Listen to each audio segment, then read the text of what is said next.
Hey, welcome to Kaspa Daily Pulse. Here's what the Kaspa community's been buzzing about today.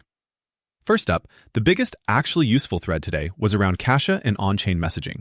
Specifically, how do you store messages on Kaspa if the chain prunes data? People kept circling the same conclusion. You're not magically escaping infrastructure. You're leaning on indexers and/or archival nodes. Without an archival setup, folks were saying you basically can't retrieve older payload data after around a few days because it gets pruned. And yeah, that sparked the obvious follow-up. If a message payload is public, how is it private? The consensus was, it's private because the content is encrypted before it's attached, so everyone sees gibberish unless they have the keys. Second highlight, key escrow anxiety, and then a pretty grounded counterpoint. Someone dug into Kasia's repo and summarized it as good signs: client-side encryption, wallet secrets stored locally and password encrypted, and no obvious analytics/telemetry SDKs. The vibe was, no key escrow by design, if you trust what you're running. And the practical advice was super clear.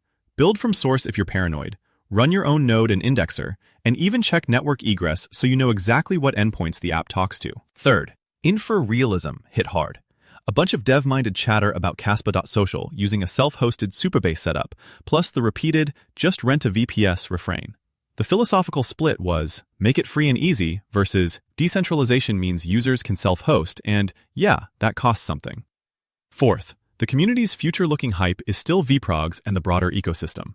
People were daydreaming about yield from a vProg lending protocol and also admitting there's some KRC-20 PTSD, like folks might hesitate early, even if that's when the risk/reward is best. Quick footnote, there was the usual Binance tomorrow kind of chatter, but no official announcement shared, so it's basically just noise today. That's it for today's Pulse. Let's see what tomorrow brings. Catch you then.